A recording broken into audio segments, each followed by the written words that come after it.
Hello students, very good morning. मेरा नाम है रोहित सिंघल। हमने डिस्कस किया था कि एक्सपेंडिचर दो तरह के होते हैं। ट्रायल बैलेंस में ही पकड़ में आएगी, उससे पहले नहीं आएगी, उससे पहले नहीं पकड़ में आएगी, है ना। यहाँ पे क्रय विक्रय, है ना, या रोकड़, ऐसे टर्म्स को यूज नहीं कर सकते।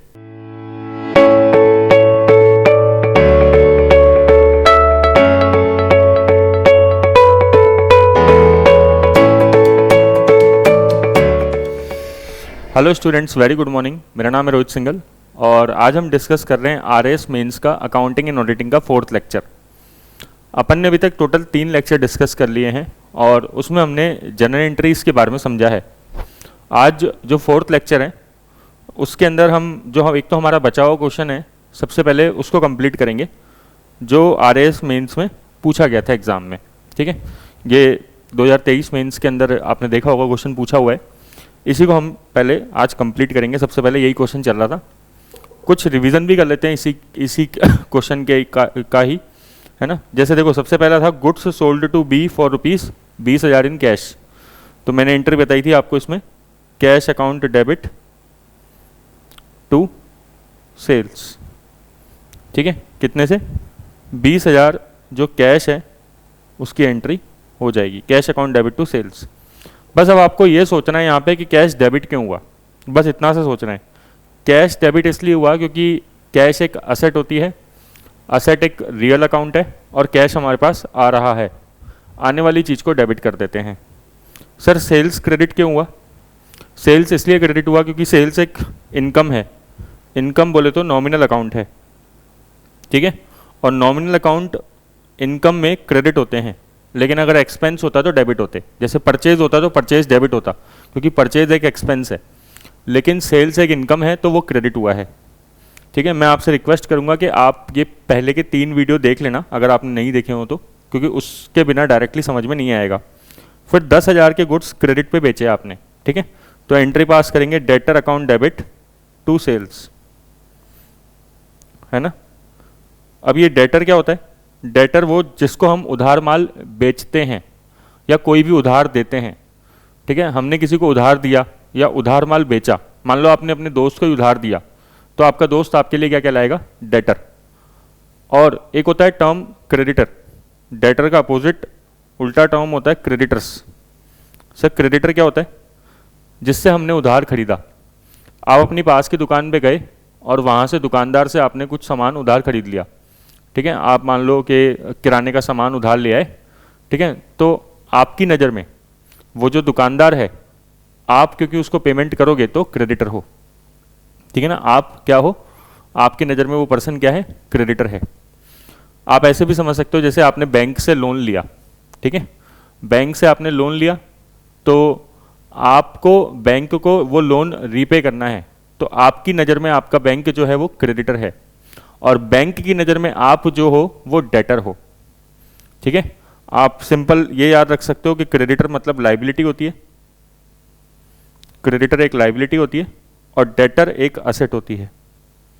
ठीक है, ये टर्म्स आपको ध्यान रखने हैं क्योंकि जब हम रेशो एनालिसिस पढ़ेंगे, क्योंकि हमारे एक टॉपिक है एनालिसिस ऑफ फाइनेंशियल स्टेटमेंट, उसमें सबसे बड़ा टॉपिक आएगा रेशो एनालिसिस, जिसमें बहुत सारे रेशो आएंगे और जिस पर से बहुत सारे क्वेश्चन पूछे जाते हैं एग्जाम में। Solvency ratio, current ratio, quick ratio, ये सब पूछे हुए क्वेश्चन से एग्जाम के अंदर, आरएएस के अंदर, मेंस में ही। तो हमें तब इन टर्म्स के बारे में पता होगा, तभी हम अच्छे से कर पाएंगे। हालांकि मैं चीज़ें रिपीट करता रहूँगा बार बार। ठीक है, तो डेटर कौन होता है बताओ? डेटर मतलब वो सिंपली वो पर्सन जिसको हमने उधार माल दिया, मतलब हमें उससे पैसे लेने हैं। ठीक है, तो debtor account debit to sales. Sales क्यों क्रेडिट किया सर? सेल्स एक इनकम है, इनकम एक नॉमिनल अकाउंट है। सर डेटर कौन सा अकाउंट होता है? डेटर एक पर्सनल अकाउंट होता है। ठीक है, अभी यहाँ पे क्वेश्चन क्या कर सकता था, जैसे goods sold to B for 20,000 in cash. देखो, जब भी अपन कैश में माल बेचते हैं ना, तो उसमें उस आदमी का नाम नहीं लिखते कि किसको बेचा है, लेकिन 10,000 रुपये ऑन क्रेडिट। ठीक है, 10,000 रुपये का क्रेडिट माल बेचा। ठीक है, तो अब आप यहाँ पे उस पर्सन का नाम भी लिख सकते हो, डेटर की जगह आप उस पर्सन का, व्यक्ति का नाम लिख सकते हो जिसको आपने माल उधार बेचा, या फिर आप डेटर लिख सकते हो, उससे कोई फर्क नहीं पड़ेगा। ठीक है, अब जैसे इसमें क्वेश्चन में हिंदी में पढ़ो क्या लिखा है, बी को 20,000 का माल नगद व 10,000 का उधार बेचा गया, तो आप डेटर की जगह क्या लिख सकते हो? यहाँ पे बी भी लिख सकते हो। ठीक है। तो बी पाने वाला हो गया, पर्सनल अकाउंट का रूल क्या था, जो पाने वाला है उसको डेबिट कर दो। क्लियर, ये अपन पढ़ चुके थे पहली एंट्री। दूसरी एंट्री में goods return by B for ₹5,000 in cash, ठीक है। तो बी ने हमें 5,000 रुपये का माल रिटर्न भी कर दिया। तो अब आप ये याद रखो कि हमें कोई माल लौटा के गया, तो वो क्यों लौटा रहा होगा बताओ? क्योंकि हमने पहले उसको सेल करी होगी, हमने पहले उसको बेचा होगा, तो उस पर्सन ने फिर हमें माल लौटा दिया। तो हमारी कौन सी रिटर्न है? सेल्स रिटर्न है। तो सेल्स रिटर्न क्या करेंगे सर? सेल्स रिटर्न को आपको डेबिट करना पड़ेगा। क्यों? अब आप याद करो, आपने सेल्स को भी क्रेडिट किया था, तो सेल्स रिटर्न को क्या करना पड़ेगा? डेबिट करना पड़ेगा। कितने रुपए से रिटर्न किया है आपको माल? 5,000 से। सर किसने रिटर्न किया है? बी ने। तो बी क्यों क्रेडिट किया सर? क्योंकि बी देने वाला हो गया, ठीक है ना। बी ने हमें कुछ सामान दिया, लौटा दिया, तो फिर बी, इसलिए क्रेडिट करना पड़ेगा हमें बी को। समझ में? Sales return account debit to B. Sales return sales से अलग अकाउंट होता है, ठीक है। सेल्स अकाउंट डेबिट क्यों नहीं किया भाई? सेल्स अकाउंट डेबिट करेंगे तो क्या है कि ज़्यादा अच्छा इम्पैक्ट नहीं जाता चीज़ों का, इसलिए बोलते हैं कि एक सेल्स रिटर्न अकाउंट अलग से बना दो। अगर आप ये वाली एंट्री देखो, ठीक है, जो हमने करी है B account debit to sales, और सेकेंड एंट्री देखो sales return account debit to B, तो ये जो है इसकी रिवर्स एंट्री है, उल्टी एंट्री और कुछ भी नहीं है, ठीक है। बट वहाँ पे सेल्स ना क्रेडिट करके हमने क्या लिख दिया? सेल्स रिटर्न कर दिया, ठीक है। तीसरा, good withdraw for 5,000 of ₹5,000 for personal use. हमने क्या डिस्कस किया था? जब भी कोई पर्सनल यूज़ के लिए कुछ भी विड्रॉ करेंगे बिजनेस से, तो उसे एक टर्म्स यूज़ करते हैं, उसके लिए शब्द यूज़ करते हैं टेक्निकल लैंग्वेज में, ड्राइंग्स। तो ड्राइंग्स क्या हो जाएगी? डेबिट हो जाएगी। Drawings account debit to purchases, कितने से? 5,000 से। सर ये ड्राइंग्स क्यों डेबिट हुआ?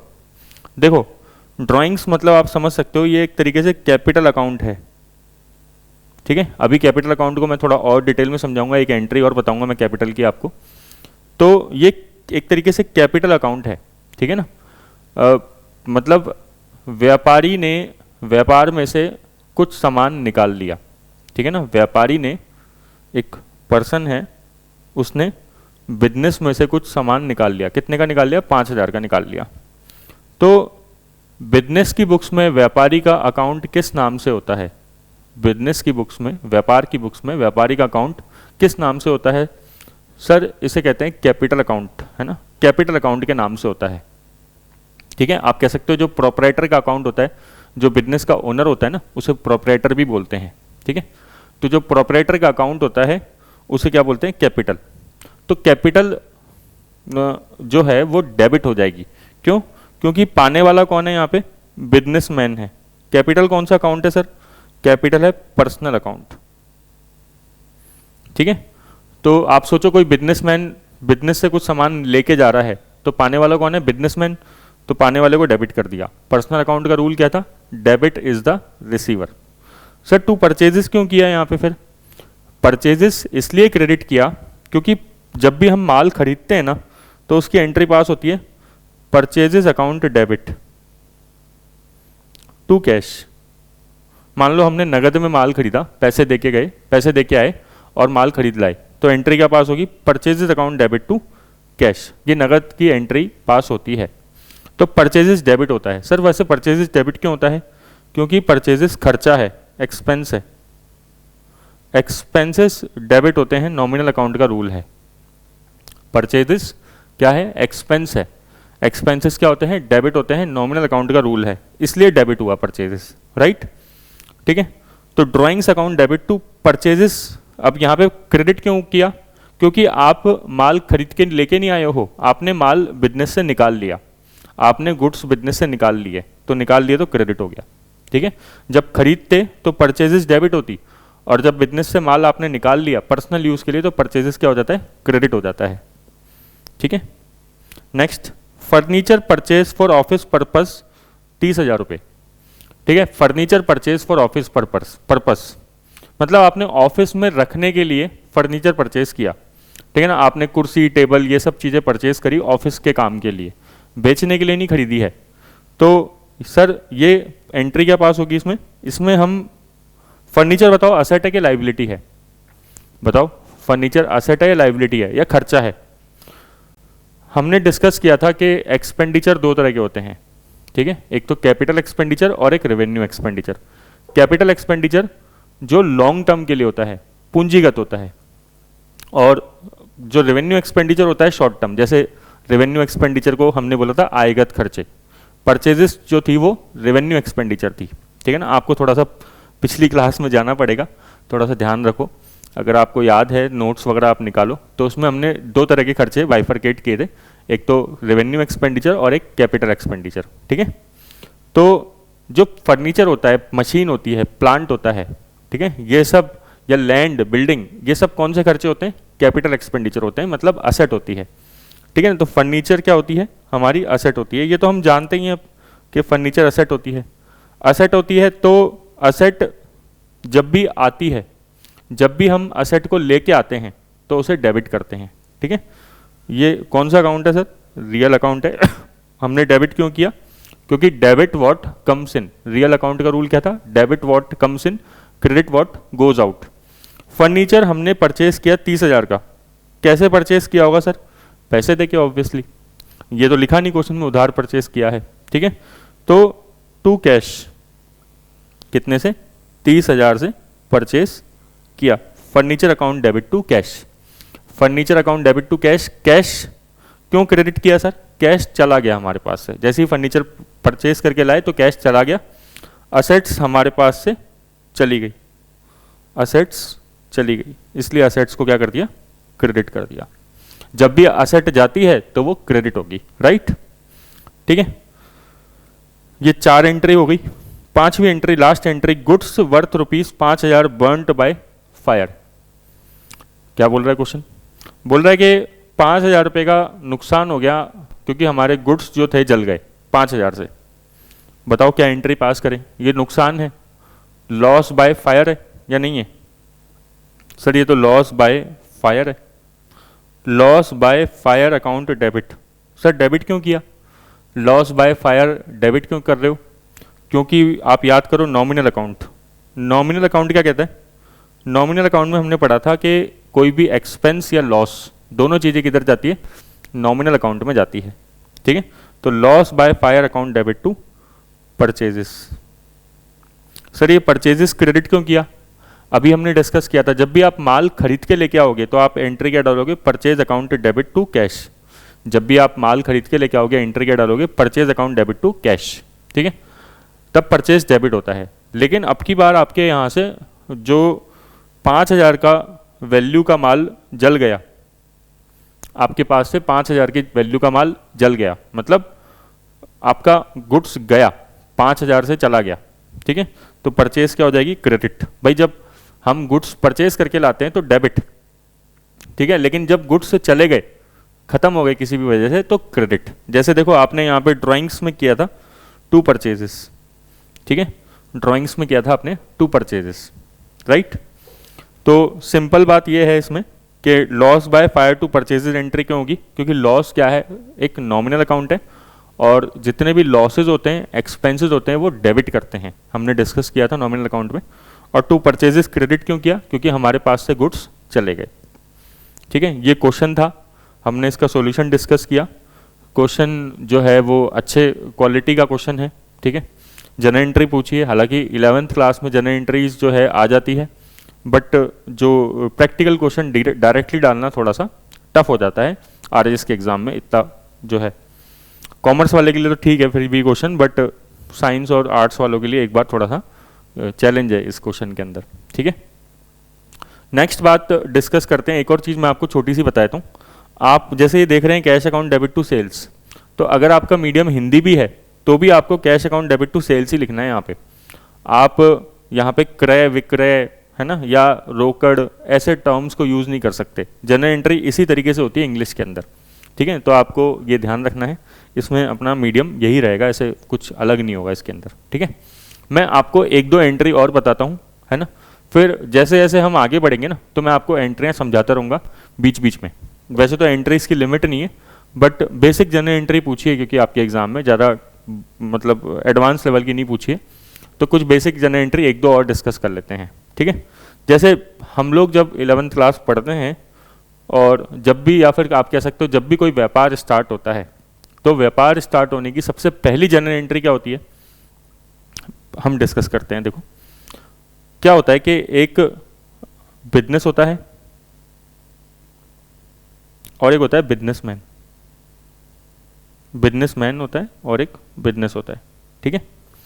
अब जैसे मान लो आपने कपड़े का व्यापार चालू किया, आपने बोला यार मैं तो साड़ियों का काम डालता हूँ, है ना, सूट का काम डाल देता हूँ, ठीक है, ऐसा कुछ काम हम डाल देते हैं, ठीक है। तो एक बिजनेसमैन ने बिजनेस में पैसा लगाया, कितना लगाया, मान लो 5 लाख रुपए लगाया।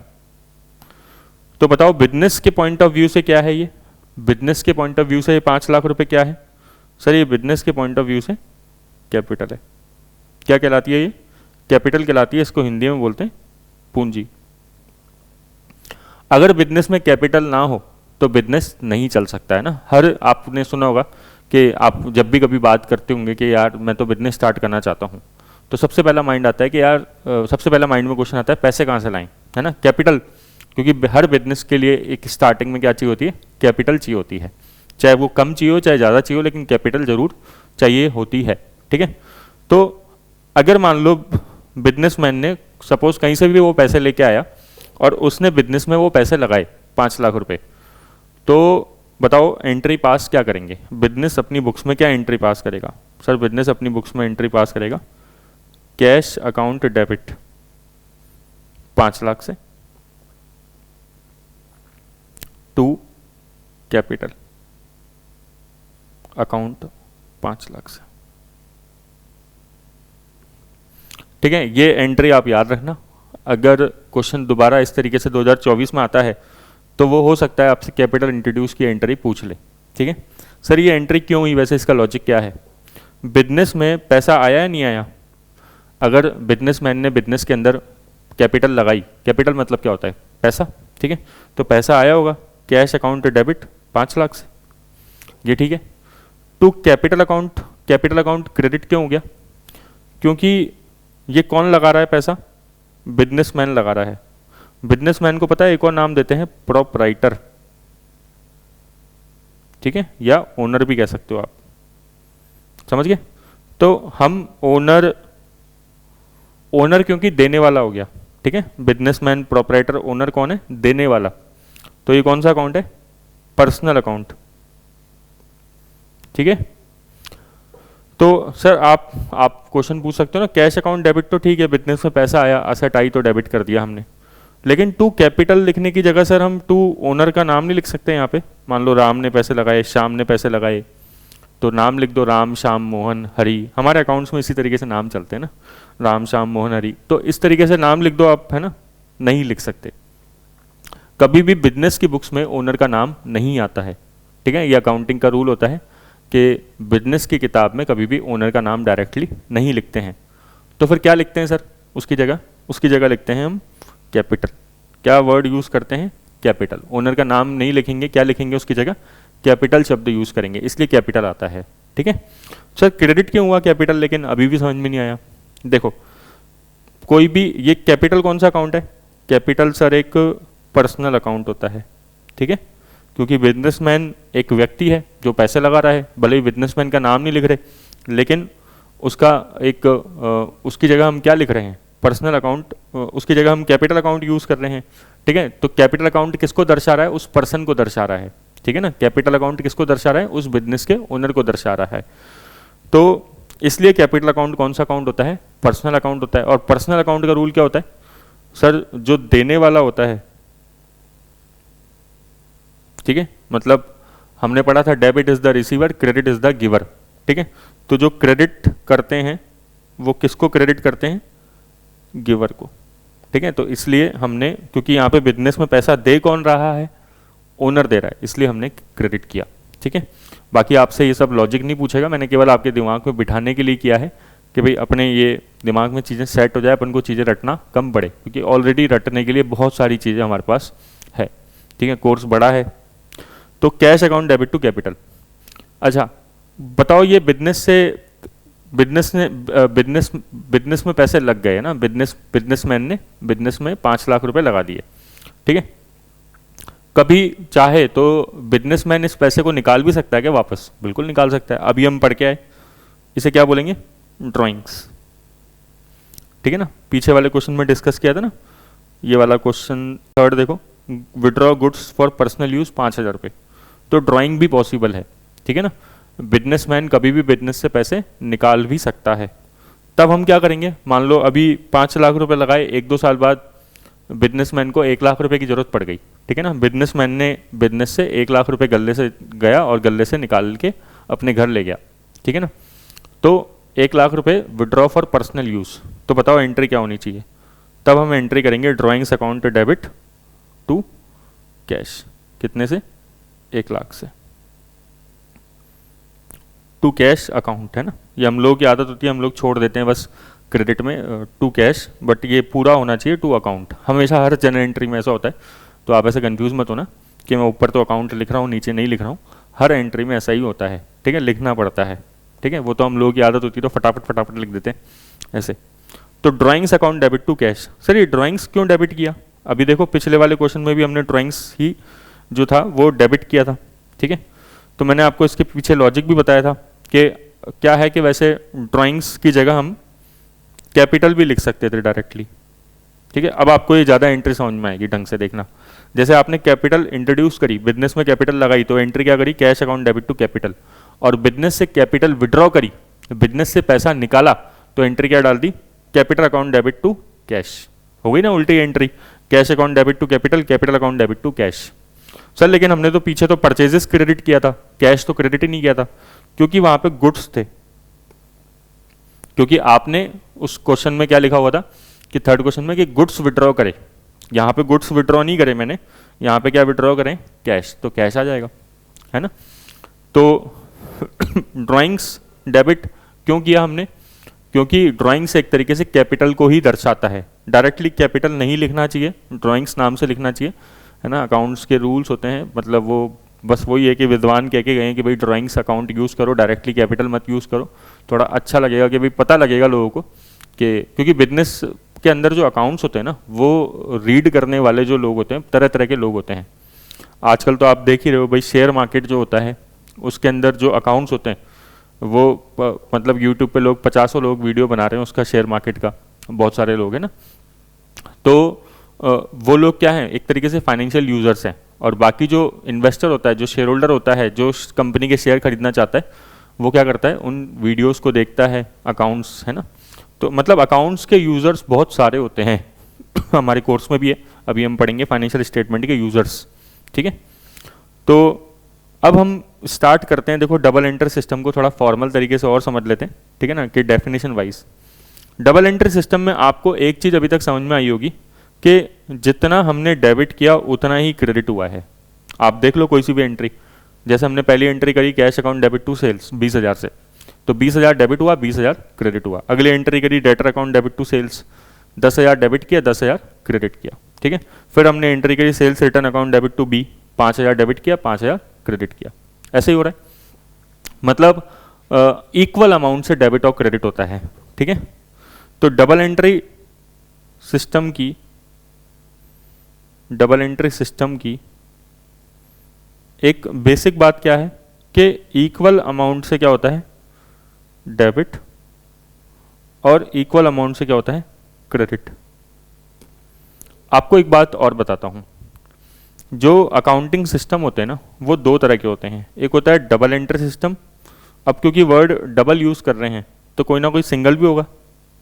एक होता है single entry system. Single entry system क्या होता है? सिंगल एंट्री सिस्टम मतलब जैसे आप दुकानदारों के पास गए, कोई छोटा सा दुकानदार है बिल्कुल, तो वो क्या करता है, अगर उसको अपना हिसाब किताब लगाना है, ठीक है, अगर वो चाहता है तो वो पर्चियों पे अपना हिसाब रखता है, कच्ची पर्चियाँ होती है, ठीक है, और कोई प्रॉपर अकाउंट्स मेंटेन नहीं करता है। ठीक है, वो डेबिट क्रेडिट के नियम नहीं लगाता, बस वो एक बुक रख लेता है अपने पास या फिर सिंपल पर्चियाँ रख लेता है और उस पर पूरे दिन भर का हिसाब लिखता रहता है, ठीक है, एक जगह पे, और हर रोज़ प्रॉफिट या लॉस कैलकुलेट कर लेता है कि भाई उसने कितने का माल बेचा, कितने का माल उसने खरीदा, उसके पूरे दिन भर में क्या क्या खर्चे हुए, और वो इस तरीके से प्रॉफिट लॉस कैलकुलेट कर लेता है सॉरी। तो वो इस तरीके से प्रॉफिट लॉस कैलकुलेट कर लेता है, दिन का भी निकाल सकता है, हफ्ते का भी निकाल सकता है, महीने का भी निकाल सकता है, साल का भी निकाल सकता है, ठीक है। तो ये होती है कच्ची पर्चियों वाला सिस्टम, इसे बोलते हैं सिंगल एंट्री सिस्टम। ये क्या है, आपको पता है कि इफेक्टिव नहीं है, ये तरीका सही नहीं है, ठीक है। मतलब आप छोटे लेवल पे तो चला लोगे इससे काम, लेकिन बड़े लेवल पे नहीं चला पाओगे। तो बड़े लेवल पे क्या करना चाहिए, बड़े लेवल पे आपको डबल एंट्री सिस्टम ही फॉलो करना चाहिए, ठीक है। तो एक जगह पे डेबिट होगा, दूसरी जगह पे क्या होगा, क्रेडिट होगा। और क्या होता है, डबल एंट्री सिस्टम एक तरीके से दो अकाउंट्स को एक साथ हिट कर रहा है, दो अकाउंट्स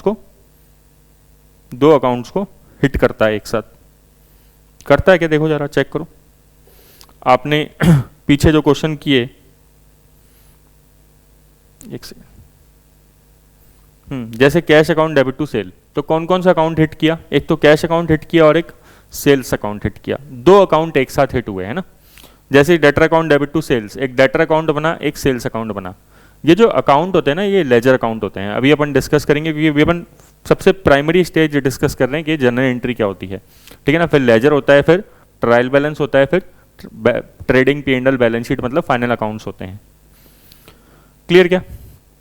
तो डबल एंट्री सिस्टम में एक साथ दो अकाउंट्स हिट करते हैं। डबल एंट्री सिस्टम का आधार क्या है डबल एंट्री सिस्टम का आधार क्या है। अब मैं आपको एक बहुत इंपॉर्टेंट चीज बता रहा हूं जो आजकल बड़ा पॉपुलर भी हो गया, ठीक है ना। वैसे तो सब लोग पहले भी जानते थे इसको, ठीक है, बट अभी एक चीज क्या है, मतलब अभी 3-4 साल में कोविड के बाद चीजें कई बहुत ज़्यादा पॉपुलर हुई, बिकॉज ऑफ के लोग स्टॉक मार्केट में ज़्यादा इन्वेस्ट करने लगे। आपने एक टर्म सुना है बैलेंस शीट, हो सकता है आपने सुना हो, ठीक है, नहीं सुना तो कोई बात नहीं, ठीक है। बैलेंस शीट क्या होती है, हमने एक चीज डिस्कस करी थी कि सर फाइनल अकाउंट्स होते हैं, याद होगा आपको, पहले जनरल एंट्री होती है, जनरल एंट्री के बाद लेजर होता है, लेजर के बाद ट्रायल बैलेंस बनता है, ट्रायल बैलेंस के बाद फाइनेंशियल स्टेटमेंट्स बनते हैं। मैं आपको चीज़ें इतनी बार पढ़ा दूंगा, इतनी बार रिवाइज करा दूंगा कि आपका एग्जाम में अगर क्वेश्चन कैसे भी घुमा फिरा के भी देगा ना, तो आप लिख लोगे, ठीक है ना। क्योंकि अपन जनरल डिस्कशन नहीं कर रही, ठीक है ना, अपन बिल्कुल एक स्पेशलिस्ट की तरह डिस्कशन कर रहे हैं, ठीक है, लेकिन चीज़ों के अंदर बहुत ज़्यादा घुसे बिना, ठीक है ना, बहुत ज़्यादा डेप्थ में ना जाए बिना, ठीक है, टर्म्स को समझने की कोशिश कर रहे हैं, ना केवल डेफिनेशन रटने पे ध्यान दे रहे हैं कि भाई डेफिनेशन है उसको रट लो, उससे कोई फ़ायदा नहीं होगा। क्योंकि पेपर का अपन लेवल देख चुके हैं, इस बार प्री भी पेपर बहुत टफ था, ठीक है, 2024 का जो प्री वाला पेपर है जो अभी 2025 में हुआ है, तो वो भी आपने देखा कि पेपर जो है टफ था उसका लेवल। तो फाइनेंशियल स्टेटमेंट्स क्या क्या बताए थे आपको, बताओ वापस बताओ, trading, profit and loss account, balance sheet, cash flow statement और नोट्स टू अकाउंट्स, ठीक है, ये आपको बताए थे। तो इसमें से एक टर्म आता है बैलेंस शीट। बैलेंस शीट के देखो, एक तो है P&L, profit and loss, trading या P&L बोल लो या प्रॉफिट एंड लॉस बोल लो, कई लोग ट्रेडिंग P&L बोलते हैं, कई लोग सिंपल नाम देते हैं प्रॉफिट एंड लॉस, एक ही बात है। तो प्रॉफिट एंड लॉस अकाउंट क्या बताता है, बोलता है एक तरफ खर्चे लिख दो सारे, एक तरफ इनकम लिख दो और प्रॉफिट निकाल लो, ठीक है। खर्चे क्या होते हैं, बिजनेस के परचेजेज, सैलरी, ब्याज पे करा, कमीशन पे करा, रेंट पे करा, ये सब खर्चे हो गए। और इनकम क्या होती है बिजनेस की सबसे बड़ी, बताया था आपको, सेल्स। बिजनेस का सबसे बड़ा खर्चा परचेजेस, बिजनेस की सबसे बड़ी इनकम सेल्स, ठीक है। इनको माइनस कर लो, प्रॉफिट निकाल लो, तो ये क्या होता है, P&L अकाउंट होता है, प्रॉफिट एंड लॉस।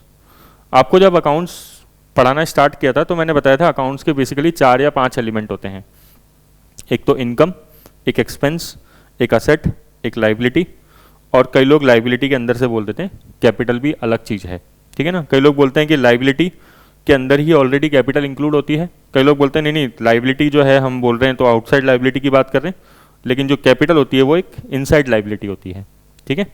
बिजनेसमैन को पे करता है तो बाहर वाला नहीं है बिजनेसमैन, कोई एक अंदर वाला ही है, घर वाला ही है, ठीक है। ये बातें हमने डिस्कस करी थी।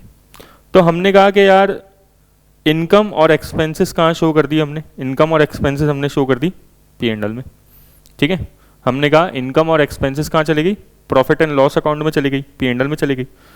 और ये जो असेट्स, लाइबिलिटी और कैपिटल है ना, ये कहाँ जाती है? बैलेंस शीट में जाती है।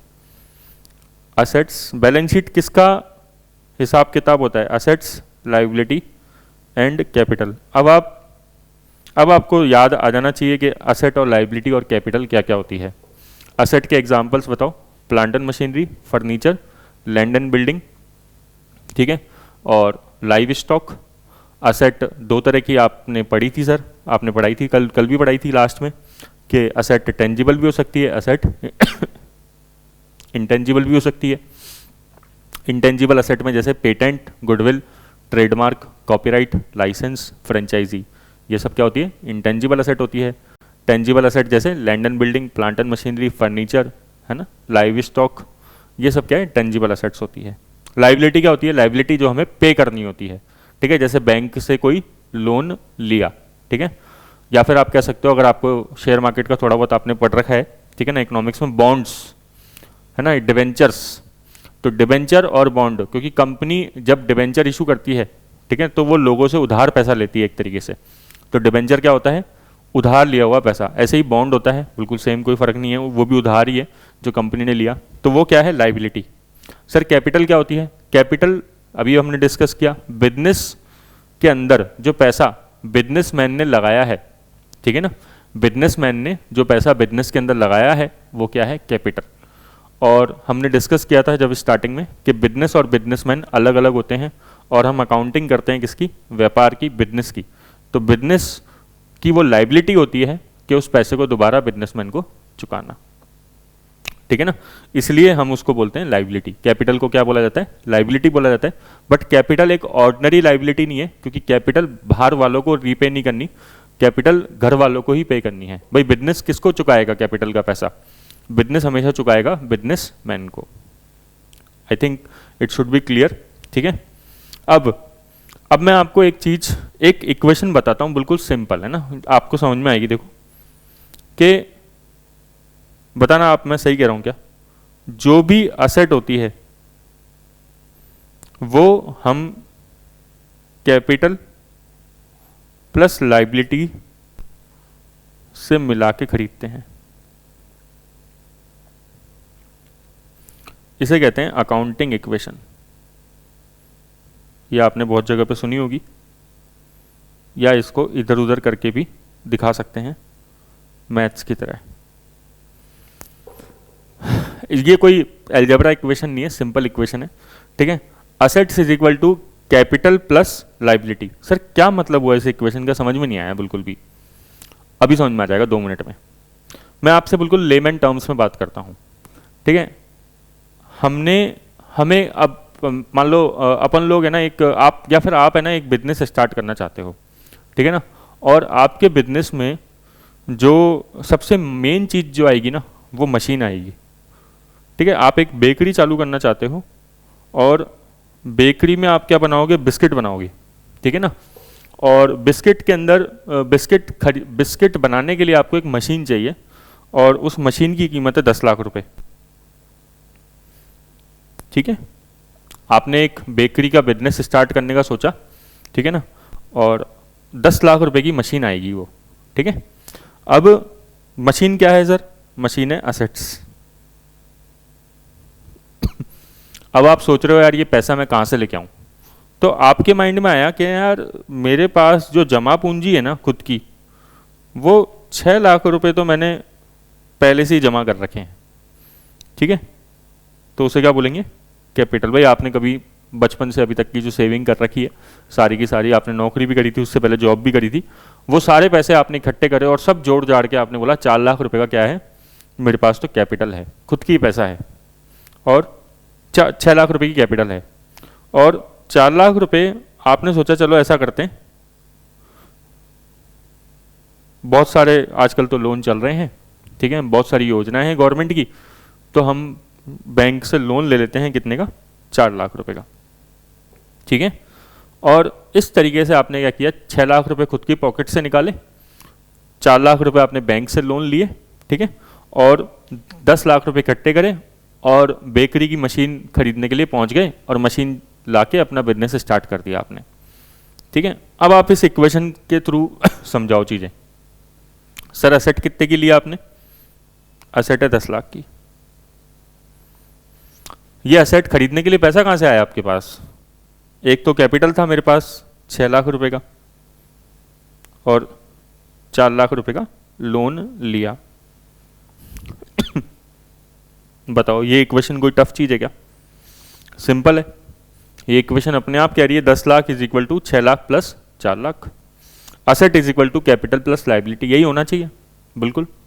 ठीक है, इस इक्वेशन को कई तरीके से और पढ़ सकते हैं, कई तरीके से और इसको समझा जा सकता है। कैसे?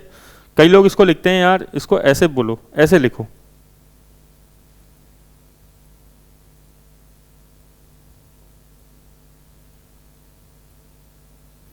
बताओ मैथमेटिकली मैं ये जो ऊपर वाली इक्वेशन है इसको ऐसे लिख सकता हूँ, नहीं लिख सकता? Capital is equal to asset minus liability, बिल्कुल लिख सकते हैं sir. Capital is equal to asset minus liability. ठीक है, आप अगर कैलकुलेशन करोगे तो भी हो जाएगा। इसके क्या मतलब है, ठीक है ना, इसका मीनिंग क्या है? Capital is equal to asset minus liability. अब वैसे तो मैं कैसे भी लिख सकता हूँ इसको, ठीक है ना, बट फिर भी मैं आपको इसका मीनिंग बताने की कोशिश कर रहा हूँ। इसका मतलब है कि असेट हमारे पास कितने की है? 10 लाख की। ठीक है, और अगर हम ये जो लाइबिलिटी है 4 लाख की, ये जो 4 लाख की लाइबिलिटी है इसको अगर हम रीपे कर दें, भाई 10 लाख की मान लो असेट हम आज बेच दें। ठीक है, मान लो कि हम बिजनेस बंद करना चाहते हैं और सपोज एक बार एग्जांपल लेते हैं कि 10 लाख की मशीन 10 लाख में चली जाएगी, है ना। ठीक है, कोई डेप्रिसिएशन वगैरह नहीं लगेगा इस पर, एक एग्जांपल ले लेते हैं। और 10 लाख की असेट को हम बेच देंगे, ठीक है ना, और हमें कितने रुपए मिल जाएंगे? 10 लाख रुपए। उसके बाद 10 लाख मिलने के बाद, क्योंकि हमने 4 लाख रुपए का बैंक से लोन ले रखा है, तो सबसे पहले हमने वो बैंक का लोन रीपे कर दिया। कितने बच गए हमारे पास? 6 लाख रुपए। जो पैसे बच गए वो हमारी क्या है? कैपिटल है। जो पैसे बच गए वो हमारी क्या है? कैपिटल है। हम अपने पैसे अपने घर ले जाएंगे, अपना बिजनेस बंद कर देंगे। क्या बताओ ये इक्वेशन भी ऐसे भी लिख सकते हैं क्या? बिल्कुल लिख सकते हैं। मतलब ये जो अकाउंटिंग इक्वेशन है उसको लिखने के कई तरीके होते हैं, समझ में? और जब हम बैलेंस शीट बनाते हैं ना, तो बैलेंस शीट भी कुछ नहीं होती, बस ये अकाउंटिंग इक्वेशन है। ठीक है, जैसे बैलेंस शीट में एक तरफ हमने लिख दिया असेट, एक तरफ हमने लिख दी, एक साइड लिख दिया असेट, एक तरफ लिख दिया कैपिटल, एक तरफ लिख दी लायबिलिटीज। बताओ ये एक स्टेटमेंट बनाने के लिए दे दें आपको, तो आप क्या बोलोगे? बताओ असेट्स कितने की है? 10 लाख की। कैपिटल कितने की है? कैपिटल है 6 लाख की। और लायबिलिटी कितने की है? 4 लाख की। Total 10 lakh, total 10 lakh. आपने सुना होगा बैलेंस शीट की दोनों साइडें मैच कर जाती है, दोनों साइडें मैच कर जाती हैं। वो क्यों कर जाती है? वो इस इक्वेशन की वजह से मैच करती है। जब भी हम कोई जनरल एंट्री पास करते हैं, जब भी हम कोई जनरल एंट्री पास करते हैं, तो वो क्या करती है? जनरल एंट्री दो साइड को इफेक्ट करती है। ठीक है, बहुत ज़्यादा डिटेल में अभी नहीं जाऊंगा मैं सब चीज़ों के बारे में, धीरे धीरे आगे बढ़ रहे हैं, ठीक है ना, चीज़ों को समझते हुए, ताकि रटना कम से कम पड़े। आपको बैलेंस शीट के बारे में अभी होप समझ में आया होगा। बैलेंस शीट के बारे में देखो अब इस चीज़ से क्वेश्चन क्या निकलता है? क्वेश्चन ये निकलता है सबसे पहले तो कि डबल एंट्री सिस्टम क्या होता है। तो डबल एंट्री सिस्टम एक तो अभी हम फॉर्मली रीड कर लेंगे डबल एंट्री सिस्टम को। दूसरा क्वेश्चन ये निकलता है कि आपसे पूछ सकता है अकाउंटिंग इक्वेशन क्या होती है। तो आपको ध्यान रखना है asset is equal to capital plus liability, ठीक है ना। इस इक्वेशन को आप capital is equal to asset minus liability भी लिख सकते हो। तीसरा आपसे क्वेश्चन पूछ सकता है बैलेंस शीट क्या होती है, ठीक है। तो बैलेंस शीट क्या होती है? बैलेंस शीट होती है, ये एक पोजिशनल स्टेटमेंट है।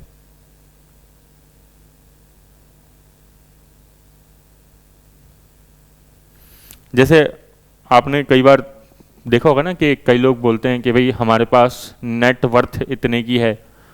कई बार आता है मुकेश अंबानी जो है इंडिया के या वर्ल्ड के सबसे बड़े रिचेस्ट पर्सन हो गए, 3rd नंबर पे आ गए, एशिया के नंबर 1 हो गए। तो वो कैसे नापते हैं? क्या तरीका होता है? उनकी सारी संपत्ति जोड़ ली जाती है, उनकी सारी एसेट्स जोड़ ली जाती है, उसमें से जो बाहर की लायबिलिटी होती है उसको लेस कर दिया जाता है, तो उसके बाद जो बचता है वो कैपिटल उनकी निकल जाती है, ठीक है ना। और कैपिटल से ही उसकी बिजनेस की वैल्यू पता लगती है, ठीक है ना। कैपिटल से क्या पता लगती है, उस बिजनेस की वैल्यू पता लगती है, ठीक है। और बिजनेस क्या चाहता है, इस कैपिटल की वैल्यू को बढ़ाना, ठीक है।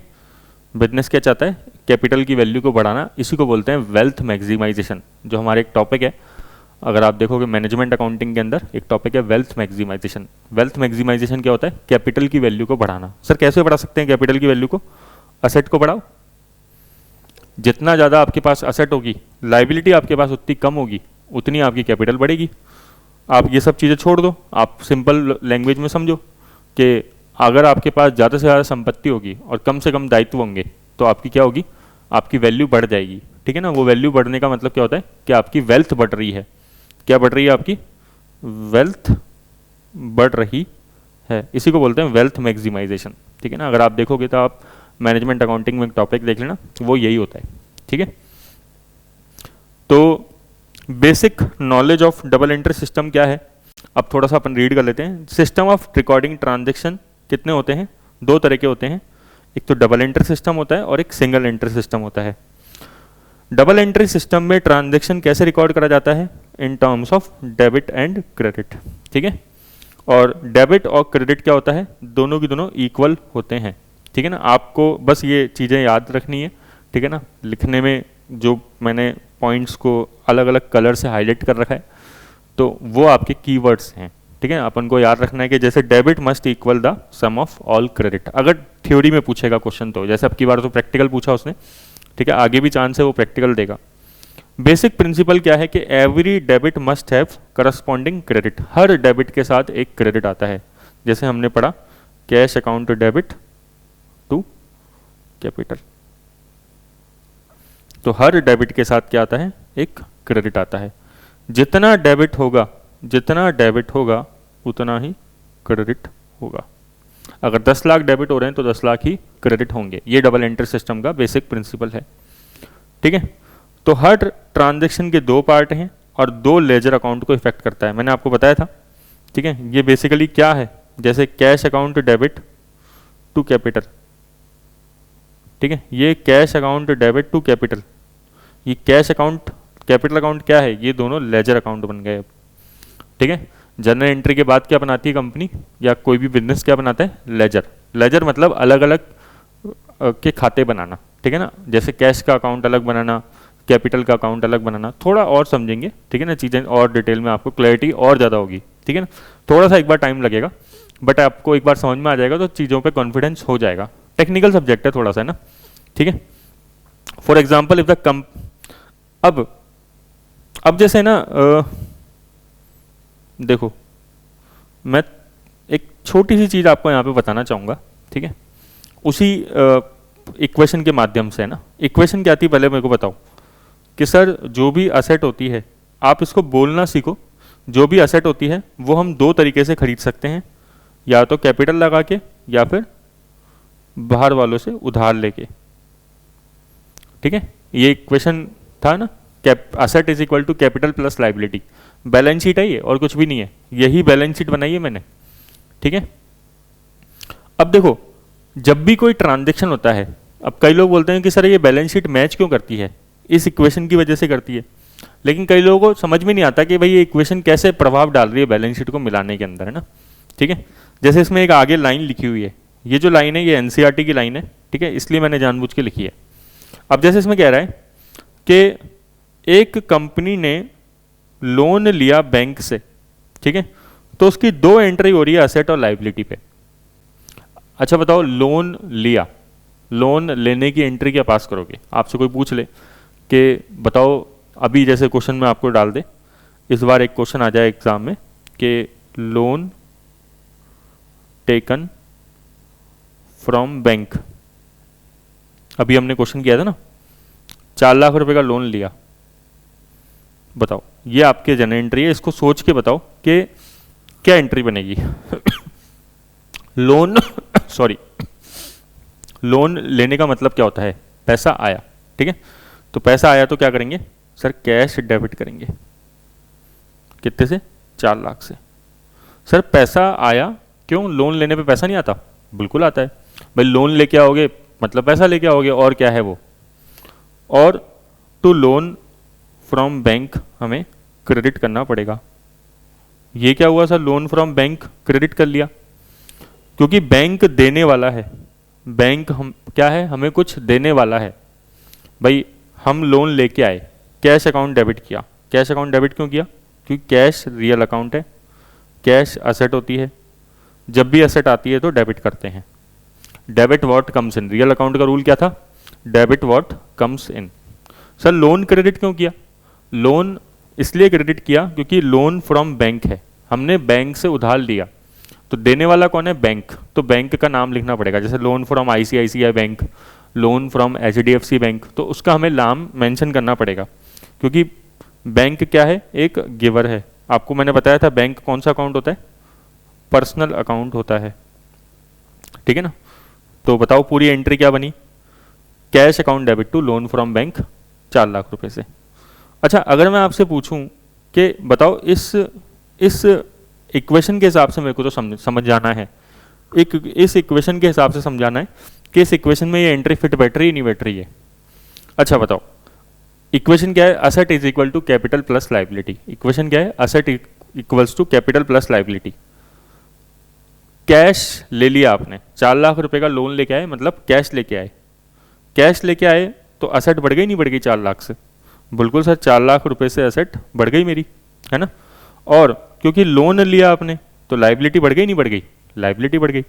4 लाख रुपए से असेट बढ़ गई इक्वल्स टू 4 लाख रुपए से लाइबिलिटी बढ़ गई, कैपिटल पे कोई प्रभाव नहीं पड़ा। 4 लाख रुपए से असेट बढ़ गई, 4 लाख रुपए से लाइबिलिटी बढ़ गई, कैपिटल पे बीच में कोई प्रभाव नहीं है। इक्वेशन मैच है या नहीं है, इक्वेशन मैच है सर।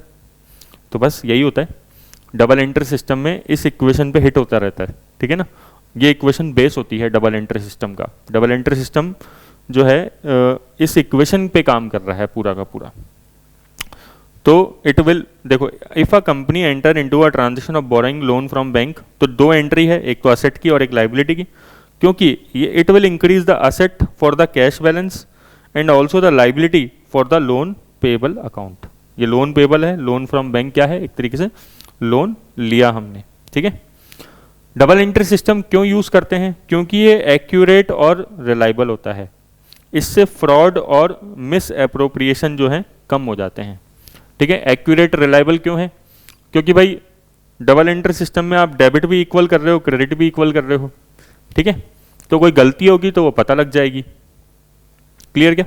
फ्रॉड और एरर होने के चांसेस, फ्रॉड और मिस एप्रोप्रिएशन मतलब धांधली होने के चांसेस क्या हो जाते हैं, कम हो जाते हैं, ठीक है। Arithmetical accuracy, arithmetical inaccuracy in record can be mostly check by preparing the trial balance. इसका क्या मतलब है, ये लाइन थोड़ा सा बाद में समझ में आएगी बट फिर भी बता देता हूँ आपको।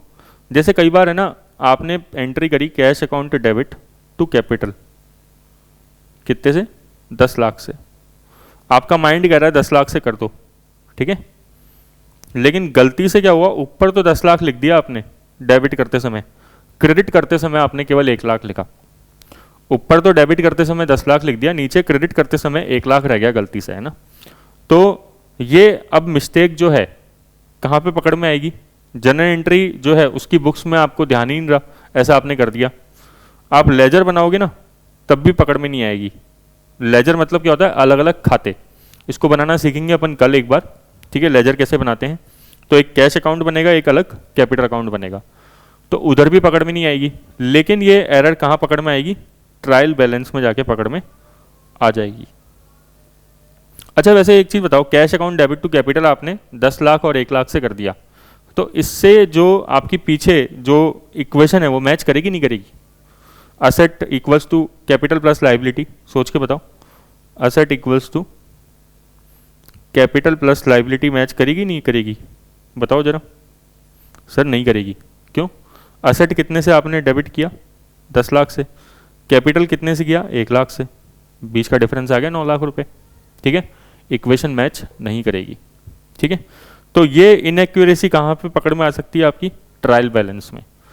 सर तो ट्रायल बैलेंस में ही पकड़ में आएगी, उससे पहले नहीं आएगी, उससे पहले नहीं पकड़ में आएगी, है ना, ठीक है। बट अपने ये काम का नहीं है कि भाई अपन गलतियां पकड़े, कैसे पकड़नी है। डबल एंट्री सिस्टम को कोई भी ऑर्गेनाइजेशन इंप्लीमेंट कर सकता है, छोटा ऑर्गेनाइजेशन भी कर सकता है, बड़ा ऑर्गेनाइजेशन भी कर सकता है, ठीक है। छोटा ऑर्गेनाइजेशन या बड़े ऑर्गेनाइजेशन में आपको पता है कि जो अकाउंटेंट होते हैं वो हायर कर लेते हैं, मतलब जो बड़े ऑर्गेनाइजेशन होते हैं वो तो अकाउंटेंट अपने पास बिठा लेते हैं, सीए की जॉब होती है, ठीक है ना, वो काम करना।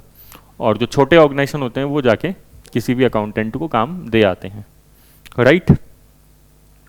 तो बस सिंपल बात ये है, अपन ने डिस्कस किया, कल और डिस्कस कर लेंगे अपन चीज़ें, ठीक है। आप एक बार इतना रिवाइज कर लीजिए, ठीक है। डबल एंट्री सिस्टम जो है काफ़ी हद तक अपन पढ़ चुके हैं, फिर इसके बेनिफिट्स वगैरह और डिटेल में डिस्कस करेंगे।